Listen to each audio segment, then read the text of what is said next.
Le voyage a commencé par un vol d'une dizaine d'heures. Nous sommes arrivés à Windhoek vers 9 heures du matin et nous avons été reçus par Nicolas. Et après avoir accompli quelques formalités et pris possession de la voiture, nous avons d'emblée pris la route en direction du plateau de Waterberg.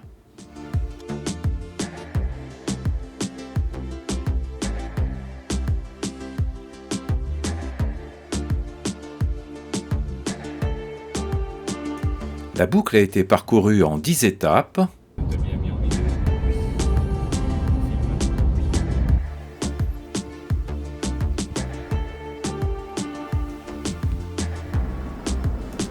Les 7 premières étapes ont été faites en 7 jours.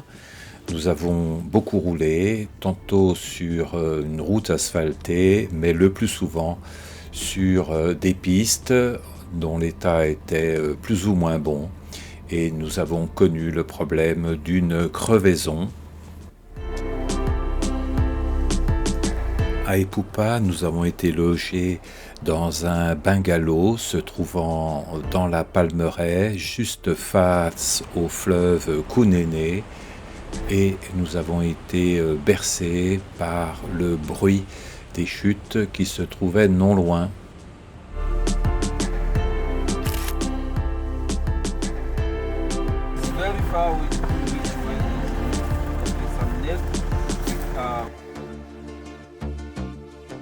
Nous avons rencontré une petite tempête de sable sur la route qui nous ramenait de Walvis Bay à Swakopmund.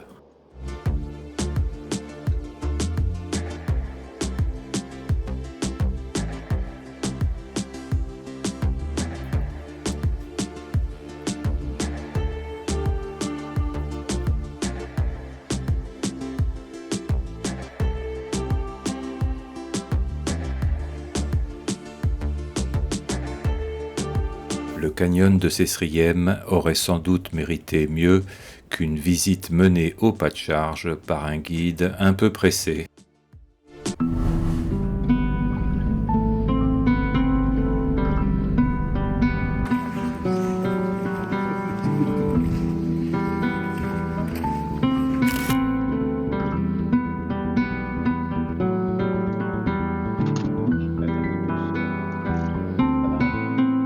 Les dunes de Sossusvlei ont un nom ou un numéro et certaines d'entre elles peuvent être gravies comme la dune 45.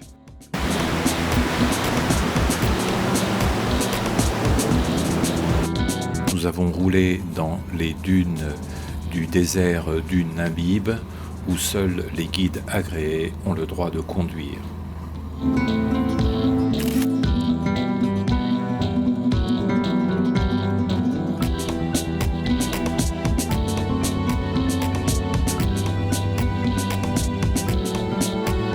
Le Jetty Restaurant peut être recommandé à tous les touristes transitant par Swakopmund.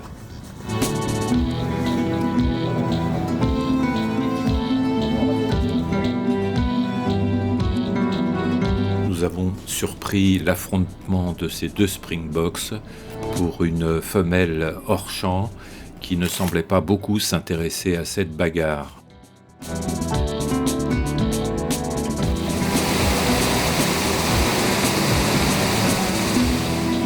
Malgré une recherche minutieuse, notre guide n'a pas pu trouver le lion qu'il nous avait promis.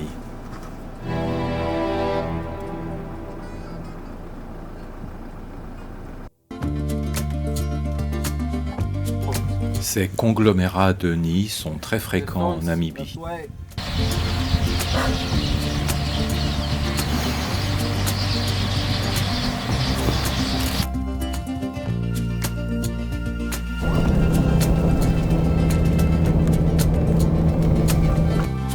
Quand Véronique s'amuse à descendre la dune 45.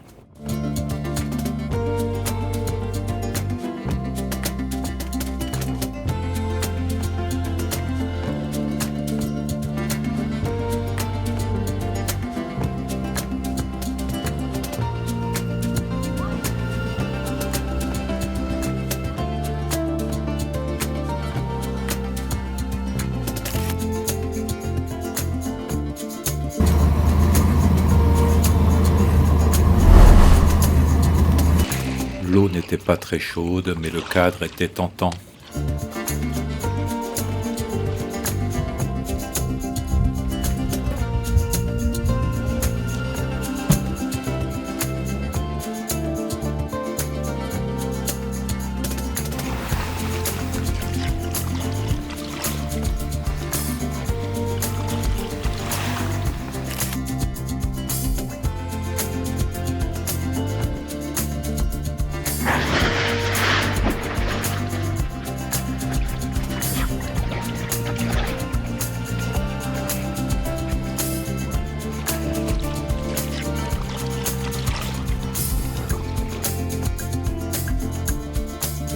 On ne pensait pas boire un excellent Merlot 2017 en Namibie.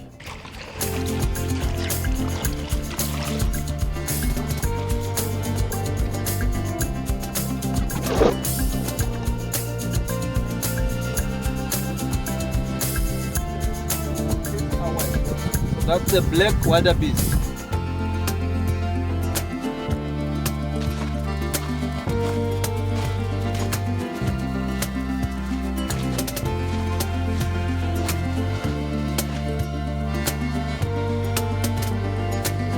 Nous avons souvent eu l'opportunité de dîner en terrasse.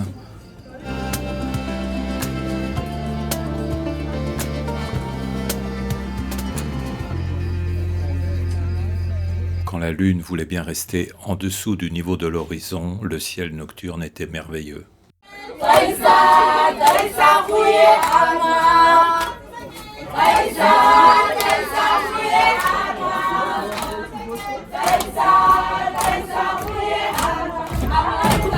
Amalula, amalula, amalula.